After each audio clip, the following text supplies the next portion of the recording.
Bonjour à toutes et à tous, dans cette vidéo je vais vous montrer comment on formate les caractères dans InDesign.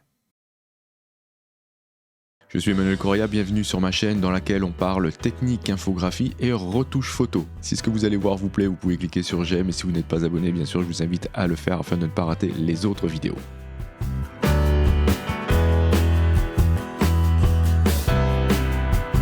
Bien, alors je vais faire un bloc de texte évidemment, donc avec l'outil texte, je fais un cliquer-glisser et voilà, je fais un bloc donc pas trop grand et je vais aller chercher dans le menu texte à ajouter du faux texte. Donc ici avec la commande remplir avec le texte de substitution et je me retrouve avec du faux texte dans mon bloc de texte. Je vais ensuite aller chercher dans le menu fenêtre le panneau caractère. Sinon vous avez un raccourci CTRL-T ou commande T. Très bien, alors je préfère passer par le panneau caractère plutôt que par la barre de contrôle ou bien le panneau propriété car ici on a beaucoup moins d'options en ce qui concerne le formatage de caractères. Alors faites attention à ce panneau, vous avez deux petites flèches ici à côté du mot caractère, donc à gauche là.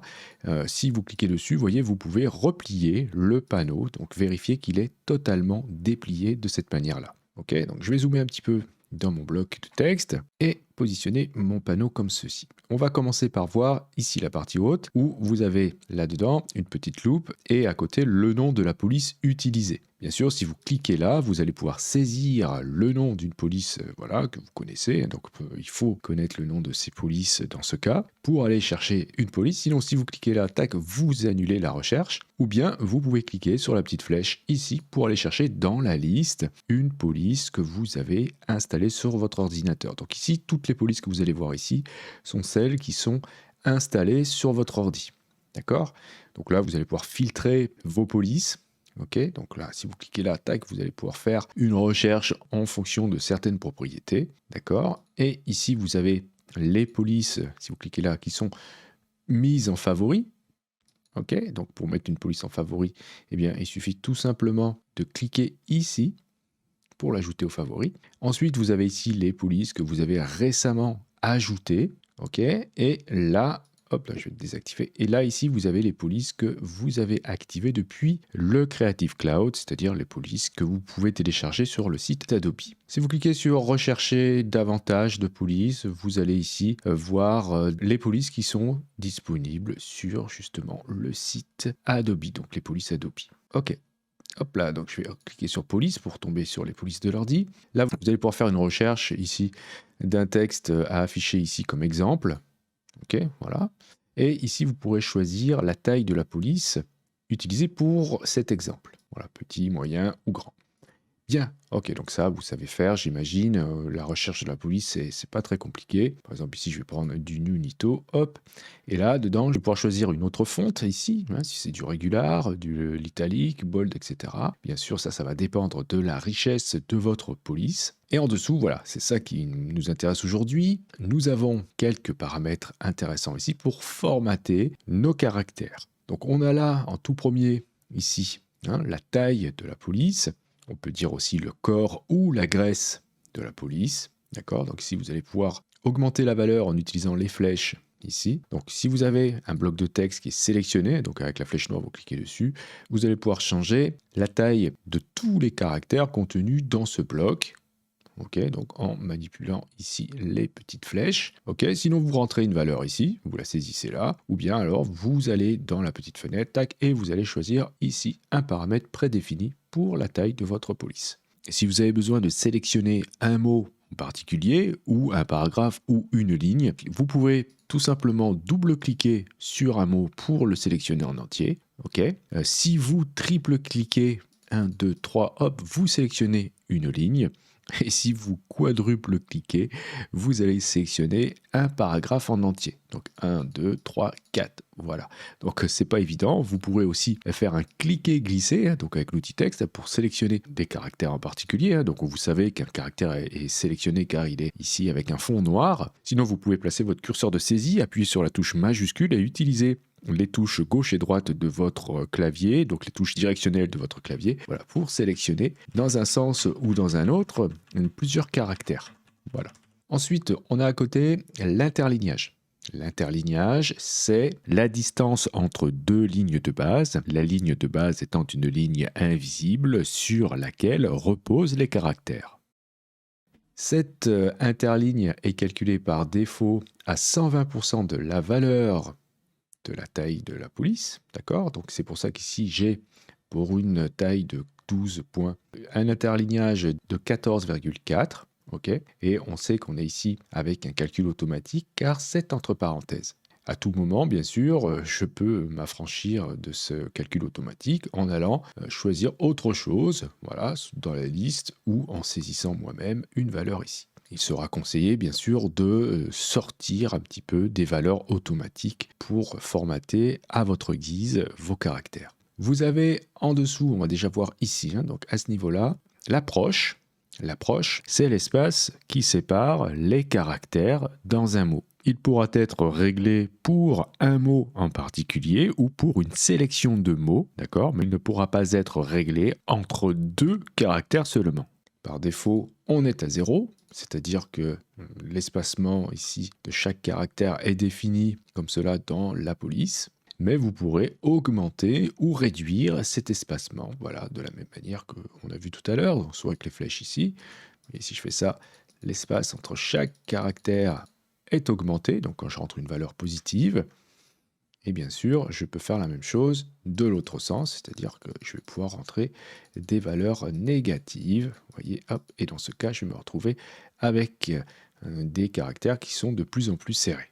Alors évidemment, vous pourrez bien sûr faire des réglages, et à ce niveau-là, comme vous l'entendez, mais il faudra ne pas exagérer, ce sera le même principe pour tous les autres réglages, il faudra faire en sorte que cela reste parfaitement lisible, et il ne faudra donc pas exagérer les valeurs. Donc ça, c'est l'approche. Okay, à côté, nous avons quelque chose qui ressemble à ça, puisqu'on voit même qu'on a ici une espèce de sigle, V et A, qui revient de part et d'autre. Sauf que là, ici, on s'intéresse au crénage. Okay, donc là, vous avez l'approche, et là, c'est le crénage. Le crénage, c'est une approche de paire. Okay, donc là aussi, ça concerne l'espacement entre les caractères, mais uniquement pour les paires de caractères. Vous avez certaines paires, comme l'exemple indiqué ici, V et A, qui nécessitent une approche différente de l'ensemble des autres caractères pour que cela reste agréable à la lecture. Donc je vais vous montrer, par exemple, j'ai un exemple ici dans mon texte, V et O. Okay. Si le O était espacé du V comme le sont les autres caractères, eh bien on aurait un espacement entre les deux lettres qui serait trop grand. Vous voyez, parce que ici, la limite, je vais vous le montrer ici, hop, voilà, la limite du V, ici, est très loin, et on se retrouve avec un espace, ici, qui est énorme. Donc là, voilà, je vous fais un trait pour vous montrer, voilà, là, cet espace-là, il serait énorme. Donc, si j'avais le O qui commençait juste après cette valeur-là, voilà, on aurait quelque chose de très grand à ce niveau-là. Donc pour certaines paires, c'est hyper important qu'on ne soit pas à la limite des caractères, sinon, vous voyez ce que ça nous fait, une espace qui est un peu trop importante, et c'est pas très joli.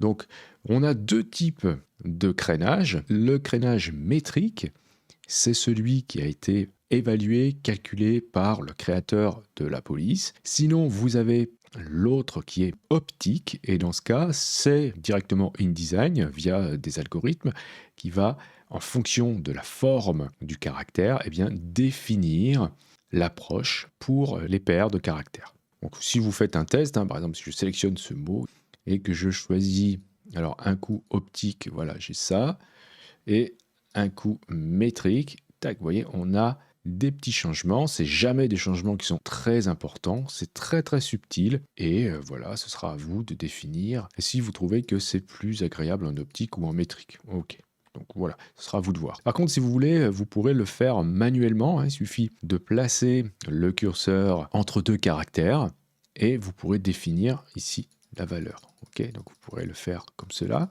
tac tac, ou bien utiliser un raccourci, vous appuyez sur Alt sur PC ou Option sur Mac, et avec les flèches gauche et droite, donc les flèches directionnelles de votre clavier, vous pourrez, voilà, avec la flèche de droite, augmenter l'approche ici pour cette paire, et avec la flèche de gauche, vous pourrez réduire cet espace. Donc voilà ce que c'est que le crénage, hein. Il faut bien le différencier de l'approche. Ensuite, on a des options qu'on utilise un peu moins, voire jamais. Je vais vous montrer celle-ci et celle-ci, concernent l'échelle de vos caractères.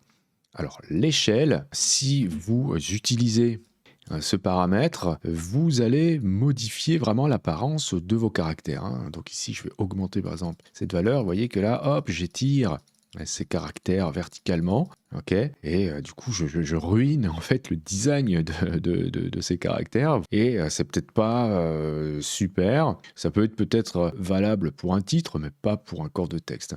Donc là, c'était vertical, et ici je peux augmenter l'échelle. Alors je vais le remettre à 100%, voilà. Ici je peux augmenter l'échelle horizontale, ok, et là voilà, je vais obtenir ce genre de choses.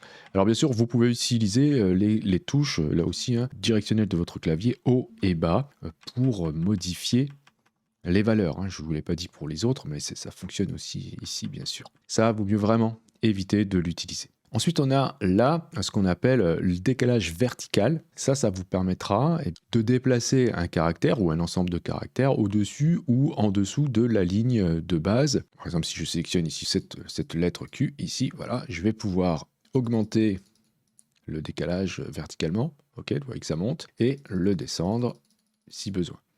Donc ça pourra être utile pour créer des exposants ou des indices si votre police ne vous le permet pas. Ok, et vous pourrez aussi, on verra ça dans des cas particuliers, décaler donc vos caractères lorsque vous ferez suivre du texte sur un tracé. À côté, vous avez ici l'inclinaison, ou appelée aussi faux italique. Donc si vous n'avez pas d'italique dans votre police, vous pouvez donc sélectionner plusieurs caractères, hein, donc comme cela, et vous pouvez augmenter voilà, l'inclinaison. Alors ça c'est pareil, je vous déconseille de l'utiliser pour faire de l'italique, car si c'est pas prévu dans votre police, vous allez ruiner, là encore une fois, le design de votre police. Donc préférez plutôt utiliser la fonte ici italique si vous en avez. Donc là ici je vais remettre à 0, tac. Ce sera beaucoup plus joli entre guillemets, voilà, que d'utiliser ici du faux italique.